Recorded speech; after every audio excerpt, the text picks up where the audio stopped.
네, 오늘은 시편에 있는 성전에 올라가는 노래 15편 가운데 가장 가운데 있는 묶음집 세 편씩 5묶음의 가운데 있는 세 번째 묶음집의 또 세 번째 시편입니다. 그래서 지난주에 우리가 함께 묵상하다가 중간중까지 또 살펴보았던 127편과 연결해서 이 말씀을 함께 생각해 볼 텐데요. 127편에 있는 표제 중에 솔로몬의 시라고 하는 것이 덧붙여짐으로써 이 시의 성격 중에는 지혜 시의 측면, 잠언과 전도서를 남겼다고 우리에게 알려진 이 솔로몬의 지혜 시적인 측면, 그리고 또 한편 다윗의 후손이라고 할 때 가장 일차적인 그 대상이 되는 솔로몬으로서 메시아에 대한 하나님의 언약에 대한 그런 청사진을 가진 시편이라고 말씀을 드렸는데, 오늘 그 시편들을 좀 연결해서 생각을 하도록 하겠습니다. 오늘 본문의 제일 첫 절인 여호와를 경외하며 그의 길을 걷는 자마다 복이 있도다. 여러분, 이 말씀은 진리입니까? 여러분은 이 말씀을 진리라고 인정하십니까? 또 그 말씀을 여러분의 삶에서 진리로 확인하고 계십니까?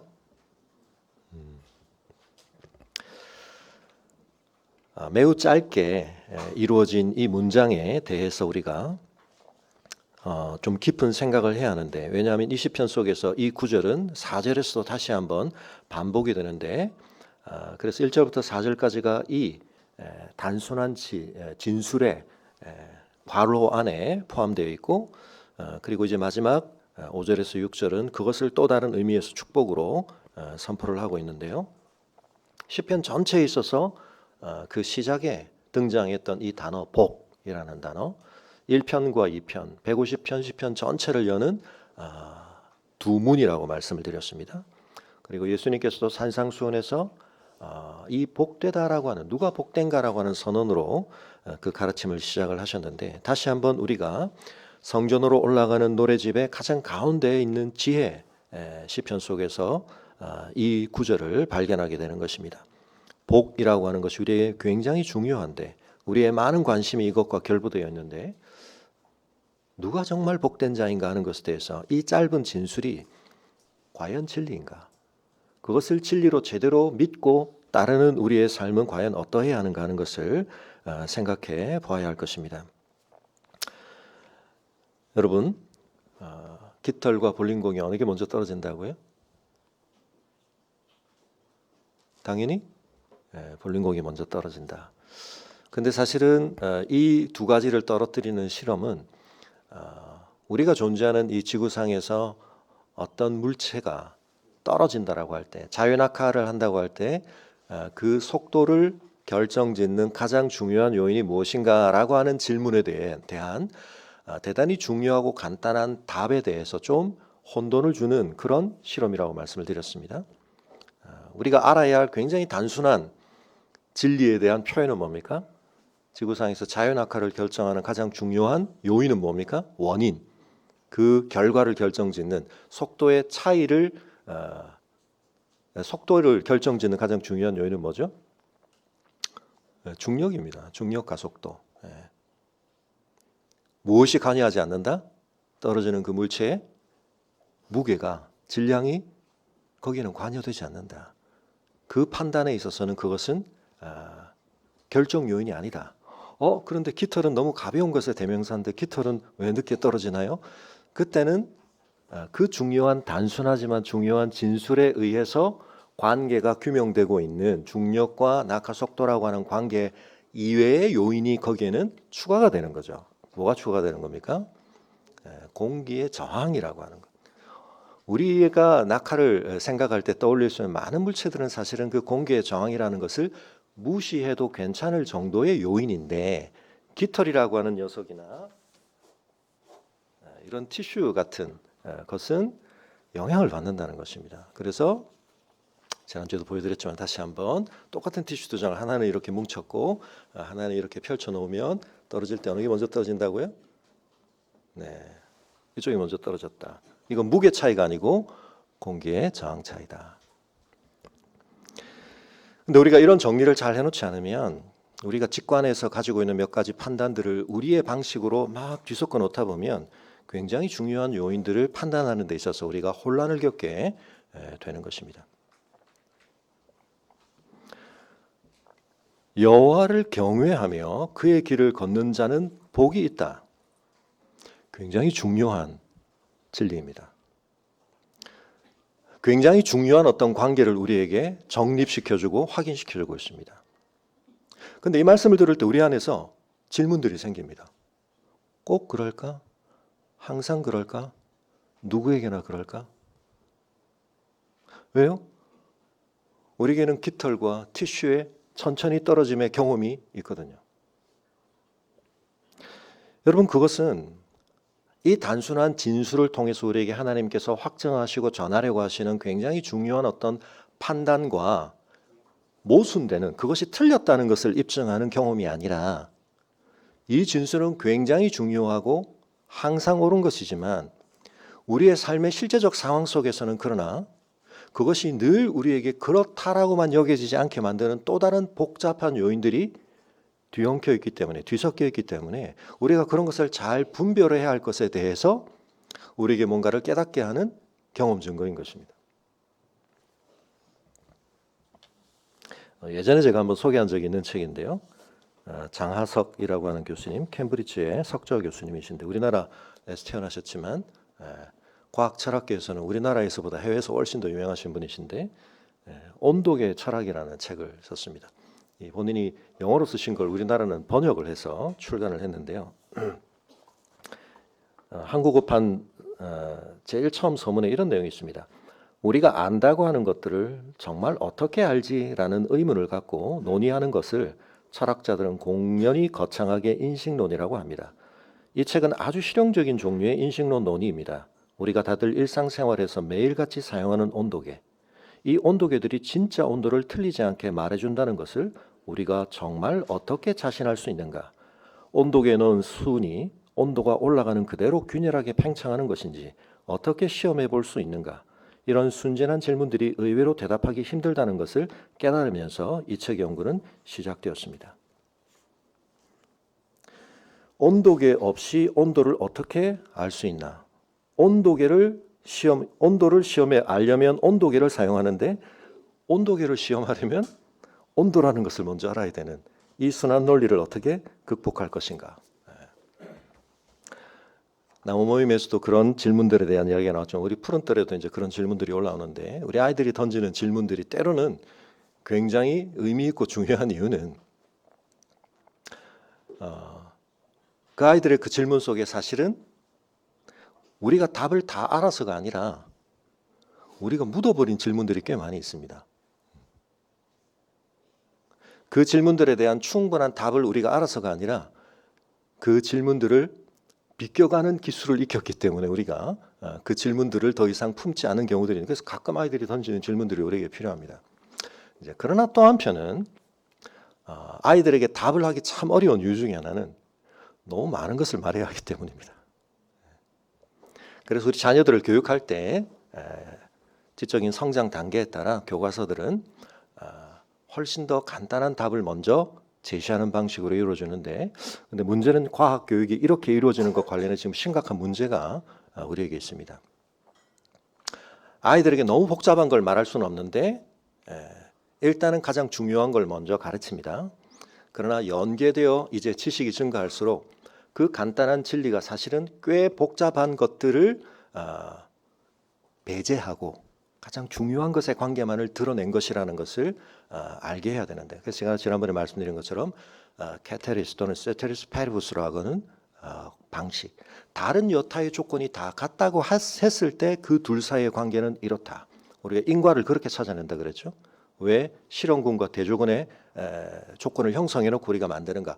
다른 복잡한 것들이 현실 안에는 다 뒤엉켜 있기 때문에 우리가 관심을 가지는 두 가지 요인 사이의 관계성만을 확인하기 어려운 것입니다. 그래서 그 두 가지를 제외한 모든 것이 같다라는 가정적 설정을 할 수 있는 어떤 조건을 만드는 방식, 그게 이제 현실에서 표본을 임의적으로 한번 추출하고 그런 표본을 다시 임의적으로 둘로 나누어서 한쪽에만 원인을 다 주고 한쪽에는 원인을 다 주지 않는, 그러나 그랬을 때 이 표본은 현실에는 존재할 수 없고 존재시킬 수도 없는 도덕적 이유나 현실적인 이유 때문에 구성원 전부를 담배 피게 만들고 구성원 전부를 담배를 아무도 못 피게 만드는 다른 모든 것은 같은데 그런 조건을 만들 수도 없고 만들 수도 안 되죠. 그러나 그런 가정적 집단으로부터 직접 추출을 했다라고 생각할 수 있는 그런 조건이 실험군과 대조군으로 형성되는 것이다.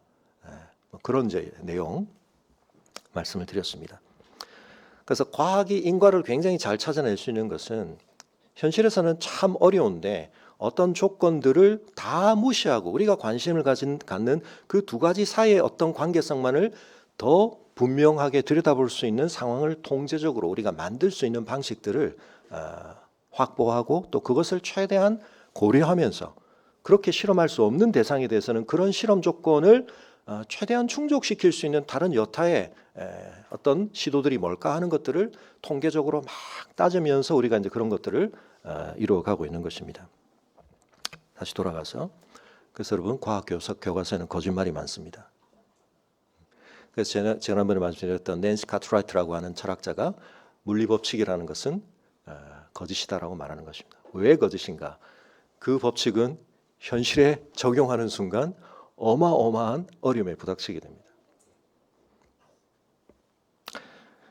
그래서 우리가 사법적인 판단이라는 것도 법관을 훈련시키는 것을 왜 우리가 굉장히 고도로 중요하게 생각하는가?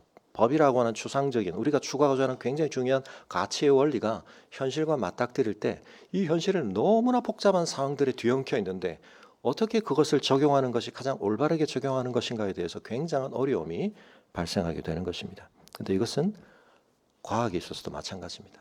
우리는 자연과학은 그것이 아무 어려움 없이 일어날 거라고 생각하지만 이런 책을 읽어보시면 물은 100도씨에서 끓는다. 당연한 진리라고 생각하시지만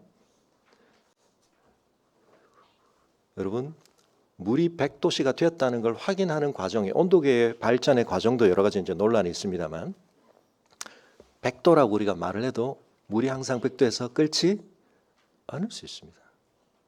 물이 끓는다라는 현상을 우리는 직관적으로 굉장히 당연하게 생각하지만 그것은 그 물이 담겨있는 용기의 표면의 상태에 따라서 기포가 생성될 수 있는 상태에 따라서 조건이 달라집니다. 그래서 100도씨가 됐지만 물이 끓는 현상을 우리 눈에 보이지 않게 만들 수 있는 용기들이 존재합니다. 이해가 되시나요?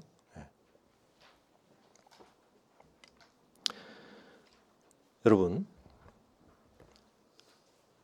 지난주에 우리 푸른틀에서도 던져졌던 질문 중에 하나 그래서 엘리야를 체포하러 갔던 50부장에 대해서 불이 막 내리고 한편 우리가 생각할 때 너무 하나님께서 그 억울하게 너무 죽은 50명에 대한 안타까움 이런 생각들을 우리가 한편은 품게 되는데 이제 그런 말씀을 우리가 생각할 때 함께 고려되어야 할 굉장히 많은 전후의 상황이 있다는 것을 우리가 무시하거나 혹은 몰라서 그 부분만을 딱 떼어 생각할 때 이제 그런 생각들이 훨씬 더 강화가 된다는 거죠. 예를 들면 여러분 우리가 열왕기 상하가 그렇게 구별되어 있다 보니까 더 그런데 열왕기 상 바로 앞에 있는 사건이 가장 중요하게 어떤 사건이었습니까? 엘리야와 거짓 선지자들이 대결을 벌이는 일이었습니다. 그때 엘리야가 있었다는 산 꼭대기를 갈멜산이라고 보기도 합니다. 그걸 확정적으로 말하기는 어렵지만 50부장이 찾아왔을 때 여러분 그런 상황을 생각할 때 우리가 배제시키고 있는 함께 결부시켜야 하는데 연결시키고 있지 못한 생각들을 포함시켜서 생각을 하고 판단을 해야 하는 것입니다. 여러분 구약에서 하나님의 살아계심과 하나님의 권능이 가시적으로 공개적으로 입증되는 일들을 하나님이 늘 하신 건 아닙니다. 출애굽이 그래서 굉장히 중요한 것입니다. 매우 대대적으로 매우 공개적으로 하나님께서 그것을 가시적으로 강력하게 10번에 걸친 재앙을 통하여 입증하셨지만 그렇지 않은 경우들이 많습니다. 그래서 이방 사람들이 하나님에 대해서 잘 모릅니다. 그러나 출애굽 사건이 워낙 강력했기 때문에 가나안까지 그 소문이 퍼지기도 했었는데요. 그러나 그 뒤로도 하나님이 늘 그런 일을 일으키지 않으십니다. 여러분 다윗이라고 하는 하나님의 마음에 가장 합한 사람의 인생 가운데 우리가 소위 기적이라고 부르는 하나님의 직접적인 개입의 결과가 가장 작다는 사실을 아십니까? 적다는 사실을 아십니까? 횟수에 있어서 다윗이 그토록 고난을 겪는데 하나님께서 초월적인 기적으로 다윗을 보호해 주시거나 구원해 주시는 일이 거의 없습니다. 그런 가운데 엘리야가 거짓 선지자들과 산 위에서 대결을 벌였는데 무슨 대결을 벌였죠? 누구의 신이 참된 신인가를 불을 내려 재물을 태우는 것을 통해서 보여주는 것이었습니다. 그 일에 있어서 명확한 결론이 났습니다. 450명의 거짓 선지자들이 제거됐습니다. 아합과 이세벨의 궁중에서 체제 안에서 길러지고 옹호되고 있던 그 선지자들, 막강한 그 선지자들이 제거되는 결과가 나타났습니다. 뭐가 증명된 거죠?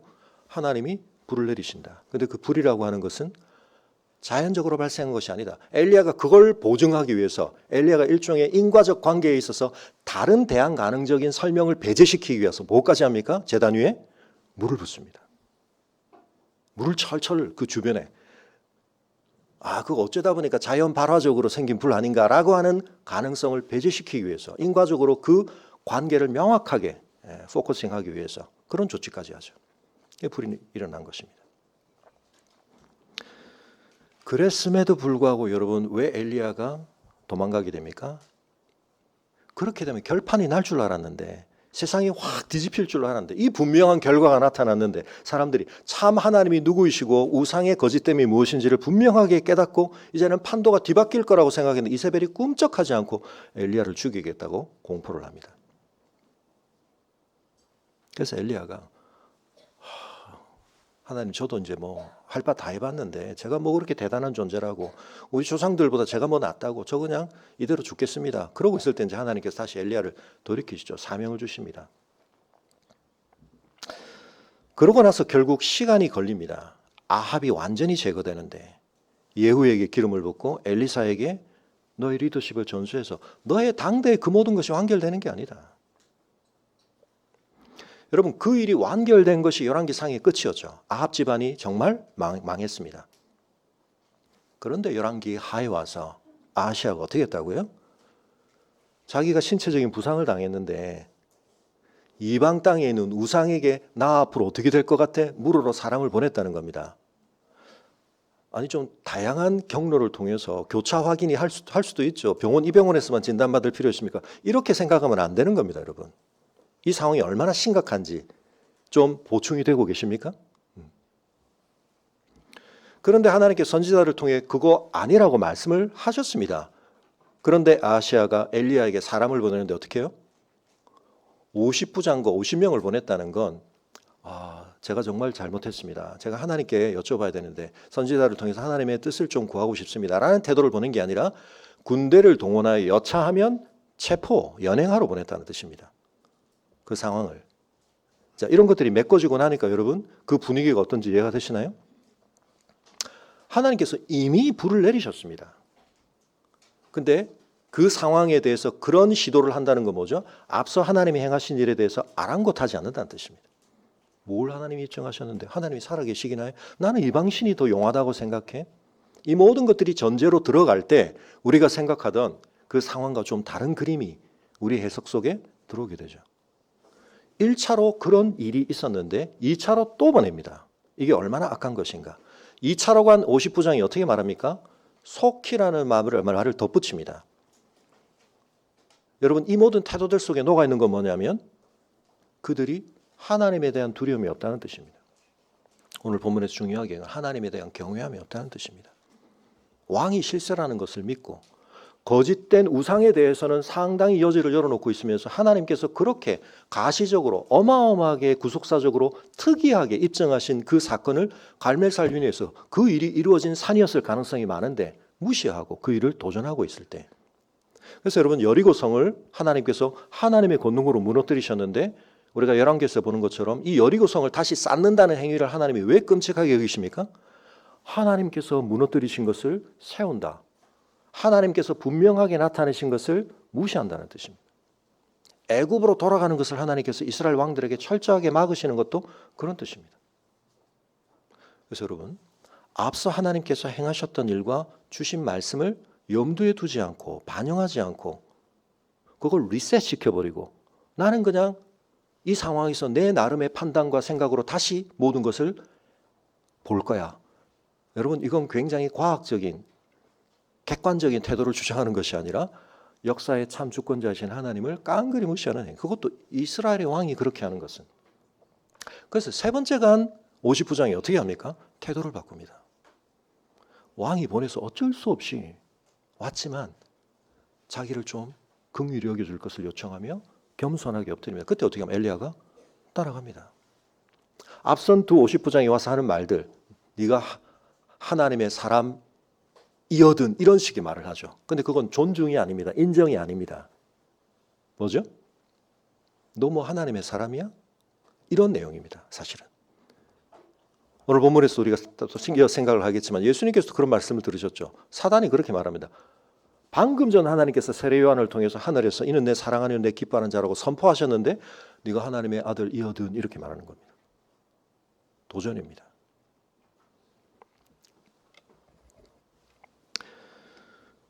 그리고 또한 우리가 성경에서 죽임을 당하는 사건이라고 하는 것이 그 존재에 대한 궁극적인 하나님의 구원이나 은혜로부터의 완전한 배제만을 뜻하지는 않는다는 것도 또 살짝은 경우에 따라서 추가할 필요는 있습니다. 모세의 죽음이라고 하는 것이 가나안 땅에 못 들어가고 죽는 죽음이라는 것이 하나님의 구원 역사에서 팽당하는, 배제당하는, 토사구팽당하는 것이 아니라고 말씀을 많이 드렸죠. 네. 우사의 죽음도 그런 의미에서 여러 가지 해석들이 가능하고요.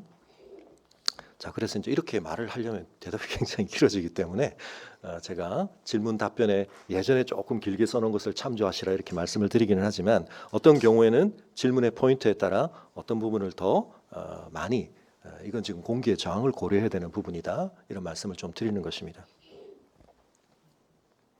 그런데 우리가 많은 경우에 하나님의 말씀은 단순한 심플한 그러면서도 강력한 진리라는 생각 한편은 맞습니다. 그런데 여러분 헌법에 있는 그 중요한 가치를 우리가 이 현실에 적용하는 데 있어서 어마어마한 해석적 씨름이 필요합니다.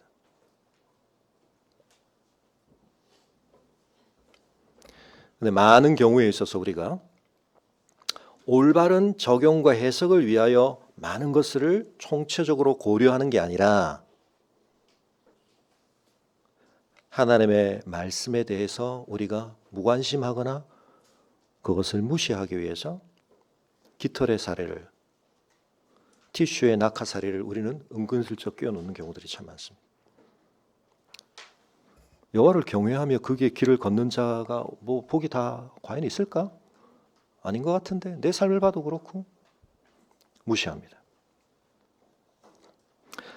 여러분 우리가 그렇게 하지 말아야 됩니다. 그래서 좀 어렵습니다. 우리의 신앙이라고 하는 것이 하나님의 말씀을 깨달아 간다는 것이 하나님께서 한편은 왜 어떤 명제적인 아주 깔끔한 진술의 체계로 하나님의 계시를 주지 않으시고 덕지덕지 온갖 우리와는 시공간적으로 엄청난 차이가 있는 그 개별적이고 구체적인 특수한 사람들의 삶의 이야기의 방식을 통해서 하나님의 계시를 주고 계시는가? 그건 굉장히 해석학적으로 우리에게 어려운 부분이 되기도 하지만 또 한편은 여러분 법관들을 훈련시킬 때 법조문을 많이 읽고 논리를 훈련시키는 것도 중요하지만 굉장히 중요한 훈련의 방식 중에 하나가 뭡니까? 수많은 판례를 보게 하는 겁니다. 판례들을 통해서 그런 점에 있어서 하나님의 계시는 그런 여러 측면들을 반영하고 있다는 것을 우리가 깨달아가는 것이 필요하고 그래서 성경을 전체로 계속 우리가 충실하게 읽어가는 것이 대단히 중요한 것입니다. 여러분 여호와를 경외한다. 무슨 의미인가? 하나님을 하나님께서 계시하신 그대로 그분의 합당한 인정을 그분께 해드리는 것인데 단순히 이것은 인식론적인 것만이 아니라 우리의 온 존재를 통한 반응입니다. 하나님을 경외하는 것입니다. 그런데 오늘 본문 속에는 분사로서 그걸 조금 우리가 오해할까 봐 붙여놓은 것이 있습니다. 그게 뭐냐면 그의 길을 걷는다입니다. 하나님을 경외한다라고 하는 사람이 나타내는 삶의 특징을 하나님께서 지정하신 길, 하나님께서 우리에게 말씀하신 길을 그가 따라 걷는다라고 하는 구체적 행위를 통하여 좀 더 분명하게 말하고 있는 것입니다. 여러분 그런 점에 있어서 이 경외한다는 말은 어떤 측면에서는 굉장히 활성화시키는 측면, 증진시키는 측면과 어떤 점에서는 굉장히 뭔가를 억제하는 측면이 있습니다. 우리 몸에 일어나는 많은 작용도 그렇죠. 어떤 것은 더 증진되고 활성화되어야 되고 어떤 것은 억제되어야 합니다. 하나님의 영광에 대해서, 하나님의 능력에 대해서, 하나님의 선하심에 대해서 우리의 마음은 그것에 대하여 올바른 반응을 할 때 찬송을 하게 되고, 하나님 앞에서 우리는 그것에 대해서 박수를 드리게 되고 놀라워하게 되고 경이로운 마음을 품게 되고 그것에 끌리는 마음을 갖게 됩니다.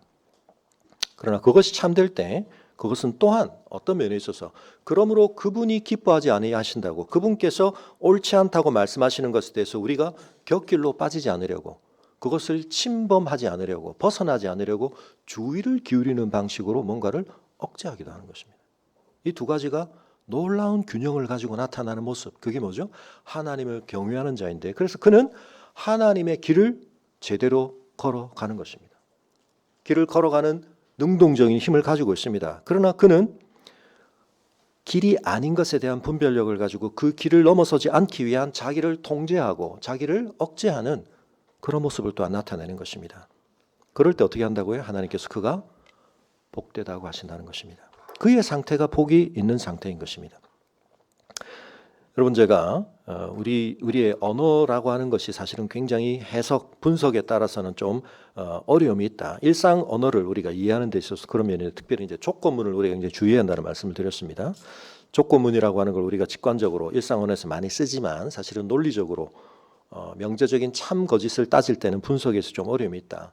조건문의 정권이 거짓이 되면 조건문 전체의 진리값이 참이 되는 이런 건 우리에게 좀 이상한 일이기도 하고, 우리는 직관적으로 조건문과 쌍조건문을 혼돈하는 경우도 많고, 그래서 이제 반사실적 조건문에 대한 말씀도 드렸습니다. 이건 이제 굉장히 우리의 현실에서 고도화된 사고를 나타내는 것이지만 굉장히 주의를 해서 써야 되고, 그걸 잘 쓸 때 굉장히 어떤 유익들이 있는가 하는 말씀을 드렸는데, 근데 여러분, 오늘 이 본문은 우리가 눈으로 보기에 우리의 적어도 한글 번역상은 명시적으로는 조건문으로 보이지 않습니다. 그죠? 근데 사실은 이 속에 조건문이 들어있는 겁니다. 뭐라고요? 여호와를 경외하면, 그의 길을 온전히 걸으면, 이렇게 되는 겁니다. 어떤 의미에서? 뭐죠? 그가 복을 받는다는 것입니다. 우리가 조건문을 잘 해석하는 데 있어서 제가 제한적인 또는 약속을 내용으로 하는 조건문에 대해서 좀 주의를 기울이신다는 말씀도 드렸습니다. 기억하시죠? 네가 A 하면 B 한다라는 제한을 또는 약속을 우리에게 주는 대상이 크게 보면 두 대상이 있다. 우리에 대한 선한 의도를 가진 대상과 그렇지 않은 대상이 있다. 그런데 그 둘 다 그렇게 말을 할 때 우리는 항상 뭐가 우리에게 더 중요할 수 있다는 것을 알아채야 한다? 정권이 중요하다, 후권이 중요하다? 정권이 중요하다. 이거 하면이라고 말할 때. 그런데 우리를 향한 진짜 선한 분과 좌파 같은, 알라딘에게 좌파 같은 그런 존재의 차이는 어디서 발생한다고요? 우리가 어떤 상태를 더 추구하고 그 상태에서 변화가 일어나기를 그 다음 기대하는가. 좌파는 그 상태에서 우리가 후권에 대해서만 관심을 가진 상태를 지속하기를 원한다. 그런 제한이 가능한 이유는 우리가 후권에 대해서는 맛을 봤기 때문에, 그 가치를 알기 때문에, 그걸 선호하는 마음이 이미 있기 때문에 그런 제한이 가능한 거죠. A 하면 B, 네가 A 하면 내가 B 해줄게. B가 우리에게 쏠깃해야 하는 것입니다. 관심을 유발해야 되는 거예요. 동기를 우리에게 유발해야 하는 것입니다. 그러고 싶은 마음이 있어야 하는 것입니다. 그러나 A에 대해서는 그게 왜 중요하지? 왜 그래야 되지? 아직 우리에게 이해도 없고 동의도 잘 없습니다. 근데 하나님은 그걸 통해서 점점 우리가 뭐의 가치를 깨달아가기를 원하신다고요? A의 중성을 깨달아가기를 원하신다고요. 그래서 복만이 아니라 하나님은 동일한 구조에서 저주도 말씀하십니다. 이건 싫지. 그걸 벗어나고 싶으면 A에 주목해. 근데 좌파는 어떻게 합니까? 네가 동굴에 가서 그 허름한 램프 하나 가져오면 내가 얼마의 보상을 해줄게. 램프의 가치를 알게 되기를 원하지 않습니다. 그럼 앞으로 계속 써먹지를 못하잖아요. 그러나 그 상태 속에 있을 때 어리석은 알라딘은 어떻게 될까요? 나는 얻었다고 생각하지만 엄청난 걸 잃고 있는 거죠. 그 상태를 계속 반복해가는 것입니다.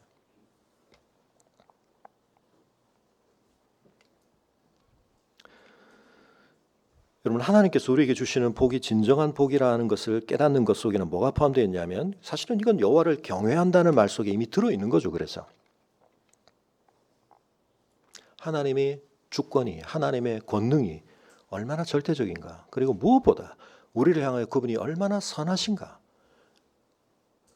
그걸 알 때 우리는 그분을 진정으로 경외할 수 있고 그것이 우리에게 복이 되는데, 복을 주는데, 그래서 우리는 점점 뭘 깨닫게 되죠? 그분이 주시는 복이라고 하는 것이 우리에게 그분을 경외할 만한 분으로 더욱 인정하게 만들고 그 경외함이 더 강화되게 만드는 도구로서 의미는 같지만 우리는 나중에 이 복보다 하나님을 경외함 그 자체를 더 중요하게 여기게 되고 그 자체를 더 기뻐하게 되고 나중에는 복을 못 받는 듯한 상황이 오지만 우리는 그것을 포기하지 않게 되는 것입니다. 말씀을 자꾸 암송하고 읽으면 입에 꿀을 발라주는 경험이 아이들에게는 말씀에 대해서 관심을 갖게 하고 그 일에 대해서 자꾸 시도하게 만들지만 나중에 되니까 내 입의 꿀보다 주의 말씀이 더 단이다. 하나님은 이걸 원하시는 거죠. 그런데 잘못된 기독교는 기복신앙, 복을 구하는 것 자체가 궁극적인 목적이 되어버린 신앙. 여러분, 이건 샤머니즘의 전통이거든요. 본질이거든요. 무속신앙의 본질입니다. 무속과 샤머니즘은 어느 시대나 어느 곳에나 있었습니다. 그리고 기독교도 그런 점과 관련해서 굉장히 아직도 정리되지 않은 어려움들을 많이 가지고 있습니다. 사람들은 복에 대해서는 관심이 있거든요. 다른 신이 아니라 예수를 믿으면, 절에 가지 말고 교회를 가면, 조상에게 제사 지내지 않고 교회 가면 이런 복을 받는다. 여러분, 그렇습니까? 여러분, 거기에 많은 공개의 저항이 있습니다. 그렇지 않은 몇 가지 샘플을 가지고 간증 집회를 하면 사람들이 혹할지 모르지만 얼마 가지 않아서 합니다.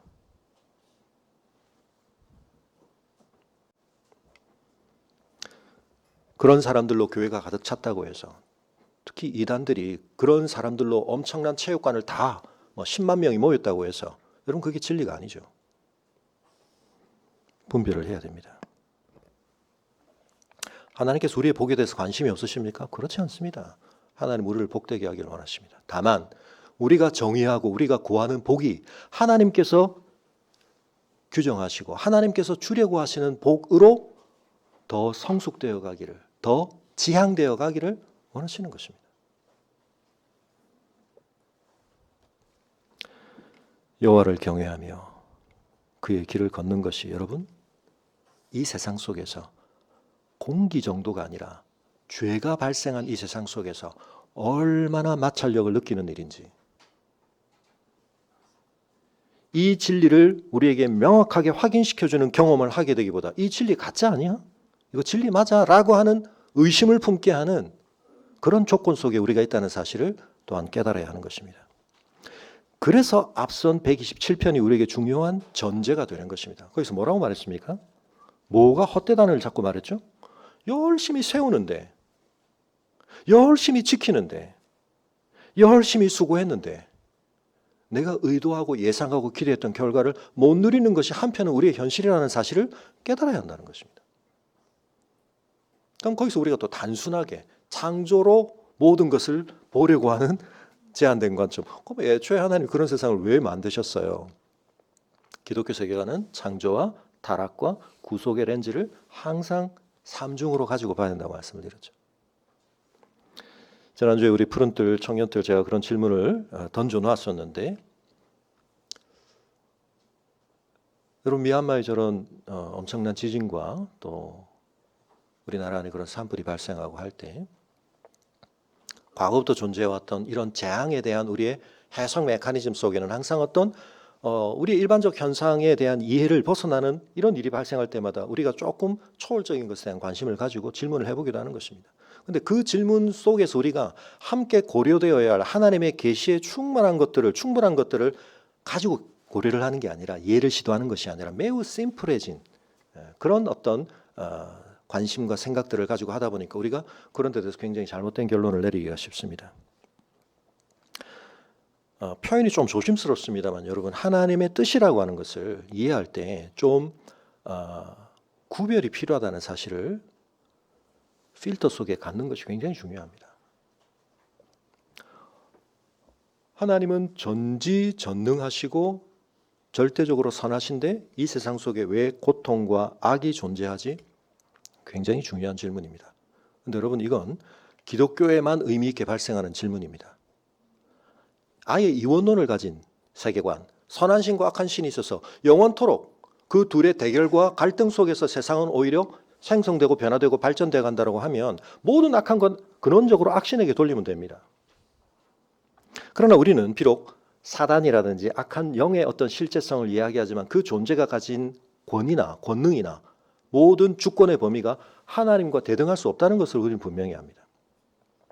그럼 또 다른 세계관, 이론론으로 완전히 모든 것을 뒤덮는 세계관, 그 세계에서는 악과 고통이라는 것이 사소해지고 지워지게 됩니다. 저 높은 수준에서 보면 너희가 그어놓은 선과 악이라는 경계는 말이야, 그건 실제하는 게 아니야. 우리의 고통이라든지 이 세상에 있는 엄연한 불이라든지 이 모든 것들에 대해서도 그건 다 뒤섞여 버립니다. 여러분, 우리가 믿는 바는 어마어마한 충돌을 일으킵니다. 우리의 경험과 관련해서. 아니, 왜 똑같이 떨어져야지? 왜 깃털과 티슈가 이렇게 느리게 떨어져요? 엄연한 현실이잖아요. 맞습니다. 그 현실에 대해서 우리는 눈에 보이지도 않고 잡히지도 않는 공기보다 훨씬 중요한 저항의 원인을 알아야 돼요. 그게 뭐라고요? 그게 죄라고요. 우리가 하나님께로부터 부여받았던 그 영광스럽고 엄청나게 중요한 우리의 위상과 가능성을 우리 스스로가 어떻게 내팽개치고 왜곡시켰고 그것이 우리 안에 작동되고 있고 이 세계의 하나님의 디자인을 훼손시키고 어그러뜨렸는가 하는 것을 성경은 분명하게 이야기하는 정도가 아니라 강조하고 있습니다.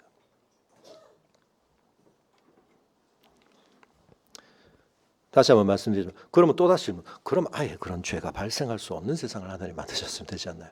이 질문은 여러분 굉장히 중요한 질문이긴 하지만 다시 한번 말씀드리지만 제가 예전에 수학의 난제 증명에 대한 말씀들을 많이 드렸습니다. 풀리지 않는 난제들이 많이 있는데 때로 어떤 사람들이 풀었다라고 주장을 하거나 사람들에게 이야기를 합니다. 그럴 때 이제 길게는 한 2년, 3년에 걸쳐 전 세계적인 수학자들이 다 붙어서 검증을 합니다. 그 검증 과정에서 결국 뭐가 밝혀지냐면 이 사람은 스스로는 풀었다고 생각하지만 수학에 있어서 가장 중요한 일관성, 지켜져야 할 어떤 것을 어느 순간에 이 사람이 자기도 모르게 무너뜨린 것입니다. 푼 것처럼 보이지만 그 조건에 굉장히 중요하게 유지돼야 할 그 긴장을, 일관성을 지탱하지 못한 채 문제를 다루었기 때문에 푼 것처럼 보이지만 그 사람은 문제를 푼 게 아닙니다. 조건을 변화시킨 거죠.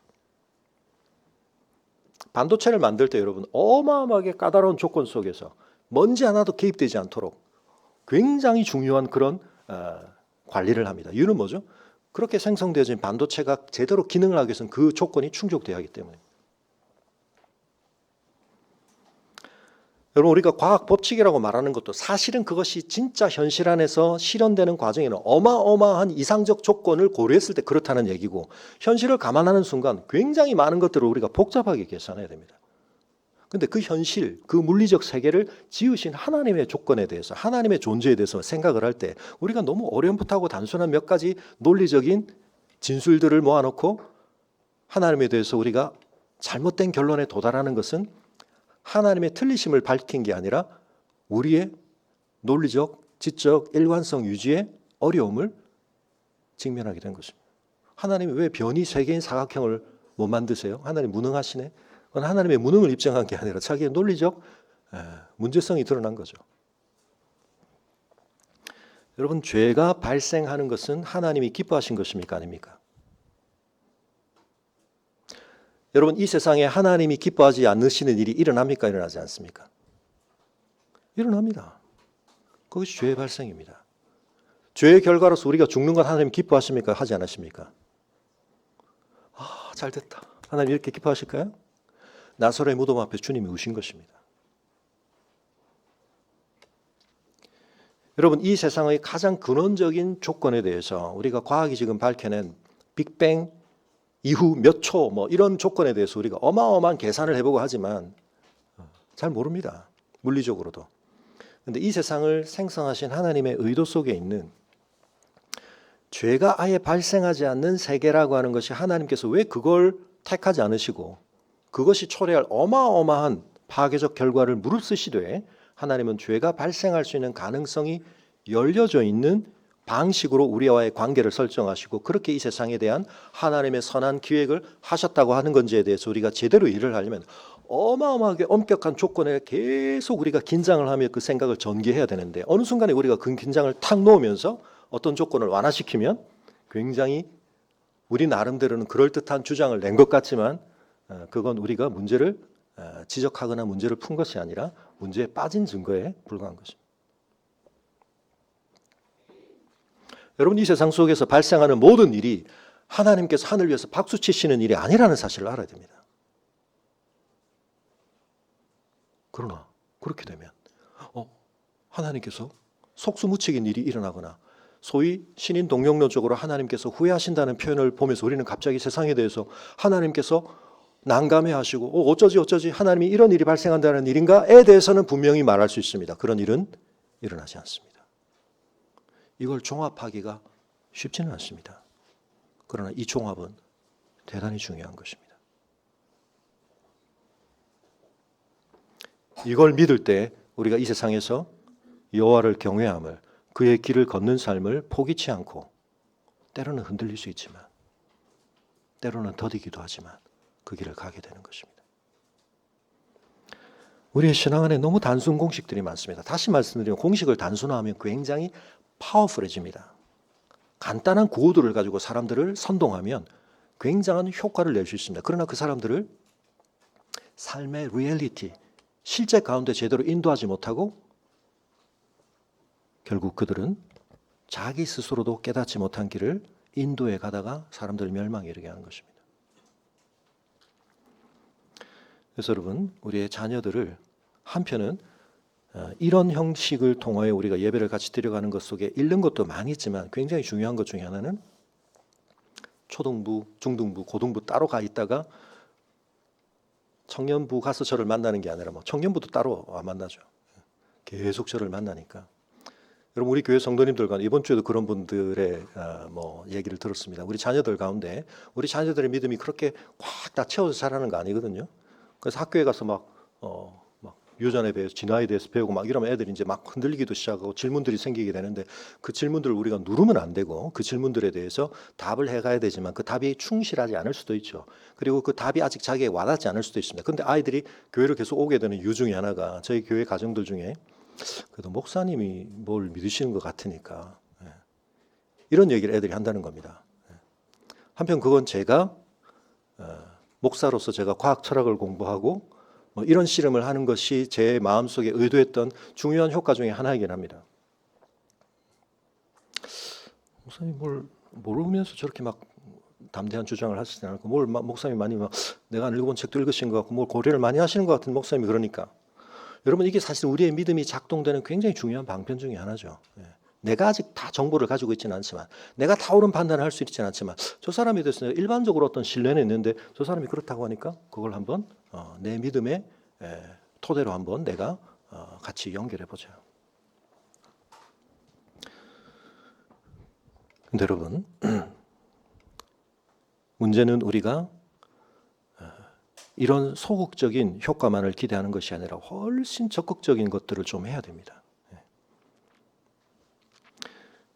근데 오늘은 그 얘기를 다시 드릴 수는 없지만 제가 자주 강조드렸던 20세기 전후로 해서 논리 실증주의라고 하는 큰 쓰나미가 한번 휩쓰는 가운데 완전한 진리를 통해 제가 많이 말씀드렸던 그 내용, 우리의 신앙이라고 하는 것이 엄청난 충격파를 받았는데 거기에 대해서 우리가 올바르게 대응하는 모드를 너무 많이 포기하고 기독교의 신앙이 성립될 수 있는 매우 수구적이고 제한된 어떤 영역만을 따로 확보해 놓은 채 그럼 거기는 비판도 공적 담론도 크게 문제시되지 않는 충격파가 오지 않는 영역을 설정해 놓고 그런데 여러분 거기에서 우리가 알게 모르게 쓰고 있는 신앙적인 많은 방편이 사실은 논리 실증주의가 중요하게 여기는 것도 여기 다 스며 들어옵니다. 우리의 신앙을 어떤 체험적인 것으로 확증받으려고 한다거나 성령의 어떤 역사를 몇 가지 특징적인 가시적 현상으로 우리가 환원시키려고 하나, 환원주의라든지 경험에 의해서 참을 판단하려고 한다는 것이 다 들어 있습니다. 그러니까 사실은 제대로 옹호도 하지 않으면서 엄청난 영향을 받고 있는 이상한 국면이 전 세계적인 기독교 안에 20세기 중반 이후로 일어났습니다.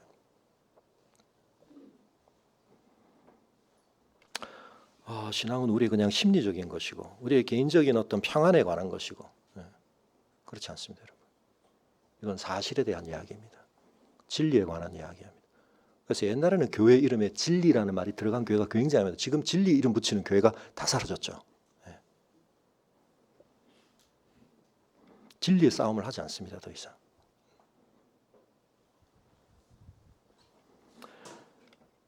여러분, 여호와를 경외하며 그의 길을 걷는 자마다 복이 있다는 말씀이 진리입니다.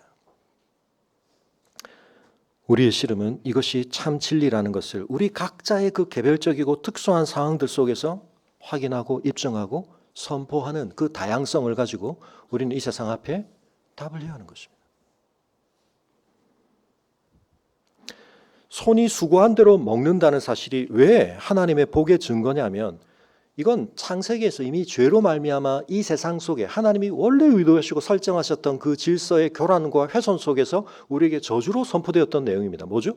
우리가 아무리 수고해도 땀을 흘려야만 겨우 뭔가를 얻는데 그것도 우리의 인풋 대비 아웃풋의 비율이 100%로 확보되지 않는다.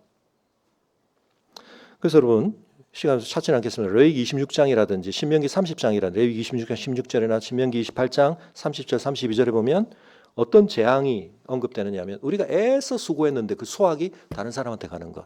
뒤에 나오는 집안 문제와 관련해서 내가 결혼했는데 내가 약혼했는데 아내가 다른 남자와 동침하고 내가 낳은 자녀들이 이런 일들이 일어나는 것. 왜 이것이 하나님의 재앙으로 언급되는가?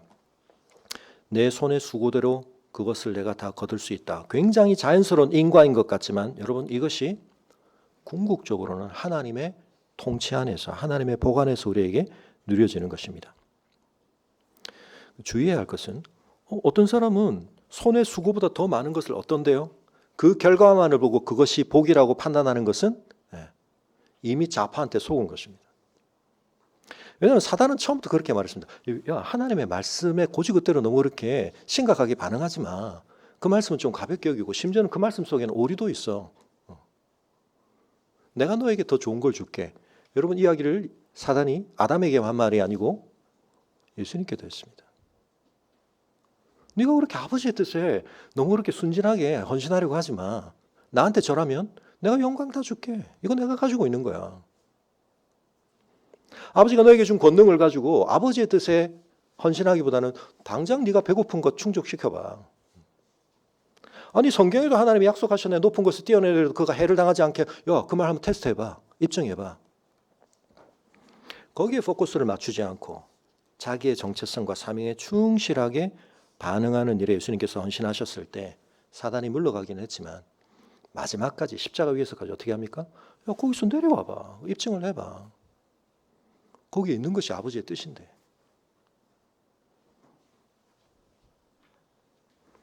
야, 네가 그러고 무슨 복과 형통을 이루는 메시아야. 이 세상 누구보다도 네가 비참하고 처참하고 저주받은 자고 아무도 너에게 얼굴을 향하고 싶지 않아 얼굴을 돌릴 만큼 끔찍한 일을 겪고 있는데 네가 무슨 구원을 이루고 있어. 여러분 하나님께서 행하시는 일과 하나님의 은혜에 대해서 우리가 헤아릴 때 많은 것을 제대로 고려해야 됩니다. 심플한 몇 가지 명제를 가지고 우리가 하나님의 총체적인 일을 판단하려고 할 때 굉장히 주의해야 됩니다. 그러나 이 내용들은 어떤 의미에서는 E = MC 스퀘어처럼 굉장히 중요한 본질적 관계를 우리에게 말씀해주고 있는 것입니다. 내 집 안방에 있는 내 아내 공간이 어떻게 되냐면 안방이 나오고 3절에 식탁이 나오고 그리고 5절 6절로 가면 시온이 나오고 예루살렘이 나오고 이게 공간적으로도 확대가 돼 가고요. 이게 사실은 시간적으로도 보면 그런 확장이 일어납니다. 여러분 하나님의 복이라고 하는 것은 허황된 게 아닙니다. 매우 실체적인 것입니다. 그래서 우리의 존재와 관련해서 가장 긴밀한 공간, 긴밀한 관계 부부의 관계라는 건 둘밖에 모르는 거죠. 근데 그 안에서부터 온전하고 충실한 것으로 누려지는 것이고 그것이 자녀들과의 관계로 그것이 사회적 공동체적 관계로 확산되어 가는 것입니다. 그래서 이 말씀의 가장 중요한 초점은 아니지만 그래서 이 복의 선언에 있어서 앞서 127편도 그랬고 가정이라고 하는 공간, 관계를 하나님께서 굉장히 중요하게 부각시키고 계시다. 그래서 많은 사람들이 세상에서 우리가 형통하고 복을 누리기 위해서는 가정이 희생되어야 하고 가족의 관계라고 하는 이 가장 근원적인 하나님의 복의 구심점에 될 관계를 유보시키거나 지연시키거나 내팽개쳐도 괜찮은 것처럼 생각하는 건 복이 아니다. 가정을 소중하게 생각해야 합니다. 하나님의 복은 여러분 앞에 127편이 말하는 헛됨이라고 하는 것과 반대적으로 충실한 것입니다. 가장 근원적인 것이 채워질 때 그것은 반드시 결실을 하게 되어 있습니다. 그래서 그것이 포도나무, 감람나무 비유와 연결이 되는 것입니다. 포도나무와 감람나무는 이스라엘의 역사에 있어서 그들의 실제 삶에 있어서 굉장히 중요한 만족, 필요를 채워주는 두 나무입니다. 포도주를 제공하기도 하고 기름을 제공하기도 하고 많은 유효한 그런 실제적인 그들에게 기여를 하는 나무를 가장 대표적으로 언급을 하고 있는데 좀 이따 그러나 이것이 어떻게 또 확대되는지도 우리가 생각을 해야 되지만요. 그런 점에 있어서 여러분 우리가 복을 생각할 때 항상 뻥튀기 복을 조심해야 됩니다. 내실 없는 복, 그건 가짜입니다. 나의 아이덴티티와 나의 정체성이 가장 확실하게 드러나는 관계성 안에서 충족되고 채워지고 입증되지 않는 어떤 것으로 내가 사회적인 지위를 가지고 권한을 가지고 능력을 가지고 그거 반드시 그 사람에게 복이 아닌 것으로 돌아오게 되어 있습니다. 가족의 관계 안에서 여러분 하나님의 복이 충실해지는 것이 아닌 방식으로 때로는 그렇기 때문에 바깥에 관심을 더 많이 기울이고 바깥에 있는 뭔가를 가지고 나의 왜곡과 허전함을 채우려고 하거나 그것을 땜질을 하려고 할 때 여러분 그건 뭐죠? 많이 수고했지만 많이 지킨다고 했지만 그건 반드시 콜랩스, 싱크홀이 일어나게 되어 있습니다. 무너지게 되어 있습니다. 아무도 보는 이 없는 그 공간에서 내가 하나님 앞에 누구인지에 대해서 여러분 자기를 기만하고 자기를 속이는 사람이 어떻게 그 안에 진실이 들을 수 있습니까? 하나님을 경외함이라고 하는 것은 바리새인들이 그랬던 것처럼 사람들이 많이 보는 그것도 이쪽 저쪽에 오는 사람들이 다 볼 수 있는 거리의 어기 그 포인트에 딱 서서 거룩하게 기도를 함으로써 저 사람은 경건한 사람이야. 하나님하고 매우 가까운 사람이야. 하나님이 은밀한 중에 보시는 그 하나님 앞에서 그는 아무런 고려를 하지 않습니다. 그런데 여러분 놀라운 것은 하나님이 그 사람을 상을 다 잃는다고 말하지 않습니다. 그 사람 복 받습니다. 무슨 복을 받습니까? 자기가 규정한 셀프 규정한 자기 복을 받는다. 자기 상을 받는다고 말씀하십니다. 자기가 얻고 싶은 거 얻습니다, 여러분. 근데 뭔 못 얻는다고요? 은밀한 중에 보시는 하나님께서 갚아주시는 진짜 복은 못 누린다는 겁니다. 나는 그런 거 상관없고 많은 사람이 나를 그렇게 인정해주고 많은 사람의 관계성 속에서 내가 권력을 가지고 많은 사람에게 내가 뭔가를 발휘할 수 있으면 나는 그걸로 괜찮아. 사울입니다. 사울. 망하죠. 압살롬입니다. 망하죠.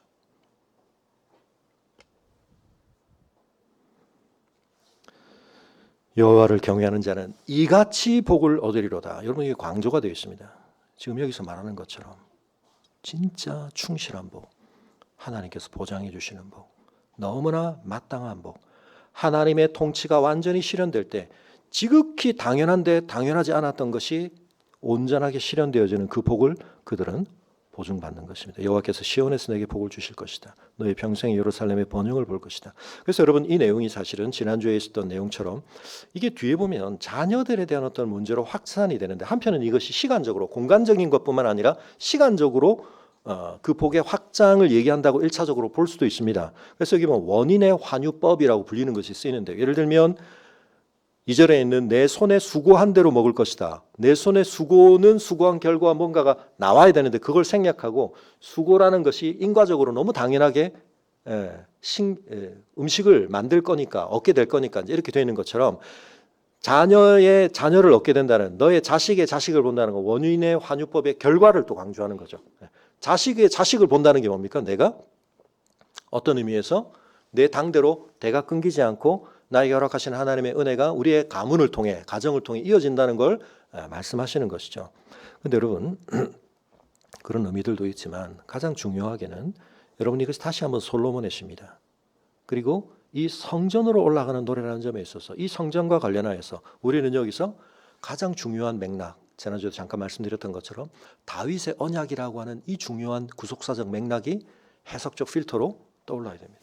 그래서 이것은 단지 보편적인 하나님의 복 얘기가 아니라 하나님께서 이 복되지 않게 되어버린 이 세상을 구속하시며 이 복이 복으로서 진정으로 실현되어지는 그 세상을 하나님께서 정말 결단하고 계시고 우리에게 약속하고 계시고 확정하고 계시다는 사실을 이와 같이 주고 계시는데, 여러분 그 결실을 누가 거두셨습니까? 예수 그리스도께서 다윗의 후손으로 오셔서 이 그들이 지향점 삼는 이 예루살렘을 복된 곳으로 만드는 하나님의 성전을 온전히 그 몸으로 삶으로 이루시고, 그래서 여러분 여기 나오는 이 포도나무와 감람나무라고 하는 것이 시간 없어서 찾지 않겠으면 집에 가서 한번 찾아보시면 미가서 4장 4절이나 스가랴 3장 10절에 보면 이게 구원사적으로 하나님의 메시아 때를 미래를 내다보는 중요한 것과 관련해서 이 포도나무와 감람나무 아래로 하나님께서 이 우리에게 풍족과 충족과 삶의 유익을 주는 이 나무로 상징되어지는 두 나무 아래로 하나님께서 자기 백성을 모으시고 이 풍요함 안에서 누리는 어떤 것을 하나님 나라의 비전의 그림의 이미지로 사용하십니다. 이 안에 그런 약속이 있는 거예요. 한편은 안방에 있는 아내가 포도나무 같고 자식들이 감람나무 같다는 것이 단란한 가정의 이미지를 우리에게 그려주는 그림이기도 하지만, 이 그림은 확대되었을 때 하나님 나라 백성들이 이 거친 세상 속에서 하나님의 말씀대로 사는 삶이 위협받고 포로로 잡혀가고 가정이 파탄나고 모든 안식과 평안이 사라질 것 같은 세상 속에서 하나님이 지켜주시는 그 하나님의 패밀리, 하나님의 언약 가정의 견고함을 말씀하시는데, 그것은 예수 그리스도 안에서 이루어지는 하나님의 미래적인 비전까지도 담고 있는 그런 말씀이라는 사실을 우리가 기억해야 되겠습니다. 사랑하는 성도 여러분, 하나님의 진리는 확실합니다. 그러나 그 진리의 진리됨을 올바로 이해하거나 해석하거나 적용하는 과정이 단순하지는 않습니다. 그래서 우리가 앞서 보았던 것처럼 이 시편 속에 그 수많은 탄식시들이 존재하는 겁니다. 그러나 우리는 그걸 하나님의 진리가 거짓이기 때문에 발생하는 일이라고 보지 않습니다. 이 진리는 너무나 확실하고 가장 중요한 요인들과 관련해서 이건 정말 흔들림 없이 우리가 파악하고 있어야 할 중요한 인과관계요, 중요한 함수지만 때로는 우리의 삶에서 이 분명함을 오해시키는, 그것의 확증을 우리에게 굉장히 어렵게 만드는 많은 것들이 끼어드는구나. 그러나 우리는 이 진리를 붙들고 가야 합니다. 그리고 이 진리와 달라 보이는 우리의 삶 속에서도 우리는 균형을 잃지 않고 하나님 앞에서 그 진리를 붙든 자들답게 그 삶을 감당하며 영적 순례의 길을 가야 하는 것입니다. 여러분, 그럴 때 세상은 우리가 현실을 잘 모르거나 이 세상의 실체에 대해서 유리된 사람인 것처럼 생각할지 모르지만, 우리는 이 세상 속에 가장 흔들림 없는 진리의 뿌리를 내린 사람들답게 우리는 진정한 쇠하지 않는 입과 참된 결실을 나타냄으로써 우리가 붙들었던 진리가 옳음을 입증하게 될 것입니다. 여러분, 다시 한번 126편을 기억해 보십시오. 이 노래를 부르기 전에 제일 먼저 이 세 번째 묶음이 어떻게 시작했다고요? 시온의 포로를 돌려보내실 때 우리가 꿈꾸는 것 같았다. 이것이 진리라고 믿지만 여러분, 내 삶에서 때로는 이 진리는 그냥 꿈처럼 여겨집니다. 근데 하나님께서 어떻게 하신다고요? 그 꿈을 현실로 확인시켜 주시는 날을 반드시 주신다. 우리는 그 믿음을 붙들고 요셉이 받았던 비아냥거림, 야, 저기 꿈꾸는 자가 온다. 네 꿈대로 되는지 보자. 하나님이 어떻게 하신다고요? 꿈대로 되게 하십니다. 근데 우리가 꾸는 꿈이 아니라, 우리의 야심이 아니라 롯이 바라보았던 그 야심의 비전이 아니라 하나님이 주시는 약속의 비전을 바라봤던 아브라함처럼 우리가 그 믿음의 시선을 가지고 살아갈 때 여러분 우리가 천국에서 이 노래를 확증하며 부를 것입니다. 여호와를 경외하며 그의 길을 걷는 자마다 복이 있도다. 당신들이 추구하는 복이 진짜 복인지 아닌지 여러분 점검해 보십시오. 당신 여호와를 경외하고 있습니까? 하나님의 길을 걷고 있습니까? 그렇지 않은데 복이라고 누리고 있다면 당신은 속고 있는 것입니다. 우리가 굳이 말을 안 하더라도 우리가 흔들림 없는 삶으로 그걸 증명해야 합니다. 우리 함께 자리에서 일어나겠습니다. 오늘 우리의 삶 속에 내 손의 수고대로 먹지 못하는 곤고함도 있고 우리의 안방 속에 우리의 식탁에 평안과 안정만이 있지 않은 불화도 있고 어려움도 있습니다. 그러나 여러분 그 문제들을 우리가 다뤄갈 때마다 뿌리로 돌아가야 하고 토대를 확인해야 합니다. 열심히 수고하고 애쓰지만 헛된 것으로 끝날 수밖에 없는 씨름이 아니라 본질을 붙들고 여호와를 더 알아가며 여호와를 경외하며 그의 길이 무엇인지를 깨닫고 그 길을 걷는 삶에 있어서 우리가 더 힘을 내게 하여 주옵소서. 다행히 우리가 이 길을 홀로 가지 않고 함께 가게 하셨습니다. 믿음의 가족들이 서로에게 응원과 격려가 되며 주님 우리가 영적 순례의 길을 참되게 걸어 진정한 복에 이르는 참 지혜 얻게 하여 주옵소서. 우리 함께 기도하겠습니다.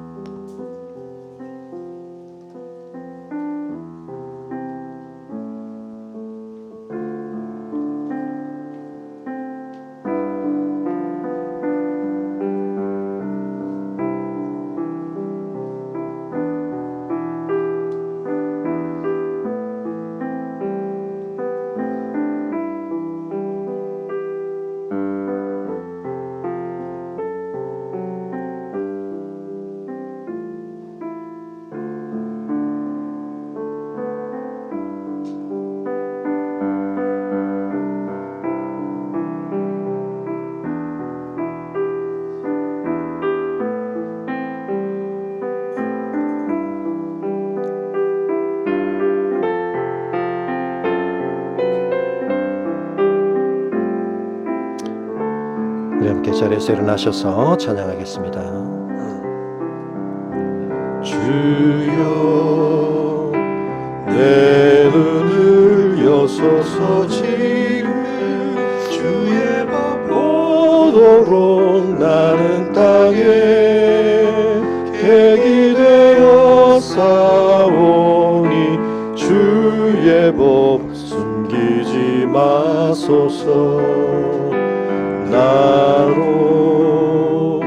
주님의 법도의 길을 깨닫게 하소서. 그리하면 내가 주의 기사 묵상하리로다.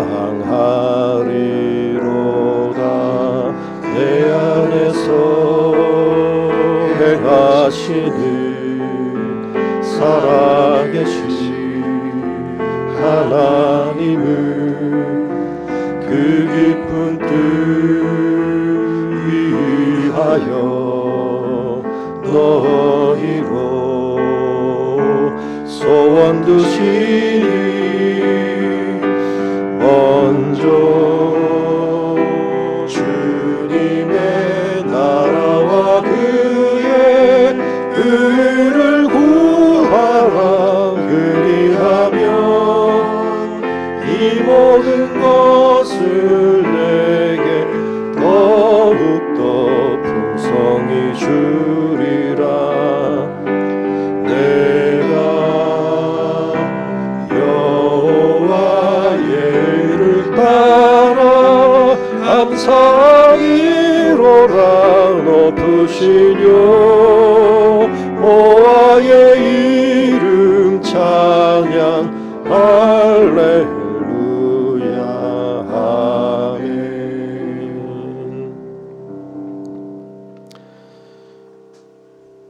아버지 하나님,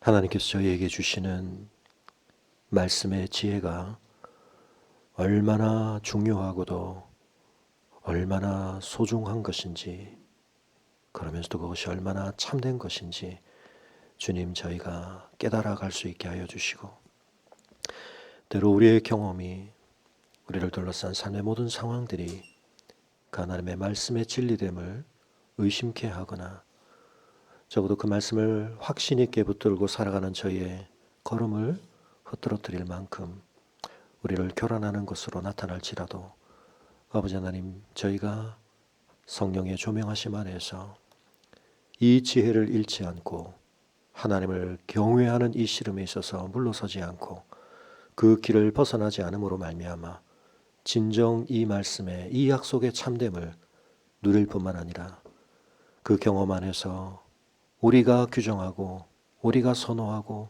우리가 갈망하던 복의 내용들이 더 성숙되게 하시고 온전해지게 하시고 그것이 곧 여호와를 경외하는 것임을 깨달아가며 고백하며 그것이 우리의 삶을 통해 입증되어지는 아름다운 삶으로 저희들을 이끌어 주시기를 간구하오며, 이제는 우리 주 예수 그리스도의 은혜와 우리 아버지 하나님의 그 크신 사랑과 성령의 감화감동 교통하심이 오직 여호와를 경외하는 자, 그 길을 걷는 자에게 복을 약속하시고 그 복을 입증하시며 우리 모두를 그 복 가운데로 이끄시기 위하여 여호와를 경외함과 그 뜻에 순종하는 길을 벗어나지 않으시고 십자가의 길을 가심으로 우리에게 부활 생명을 허락하신 주님의 그 약속을 믿으며 우리 역시 그 길을 온전히 걷기로 영적 순례자의 마음을 다시 한번 주 앞에 다짐하는 성도들의 걸음 위에 지금부터 영원토록 함께 하시기를 간절히 축원하옵나이다.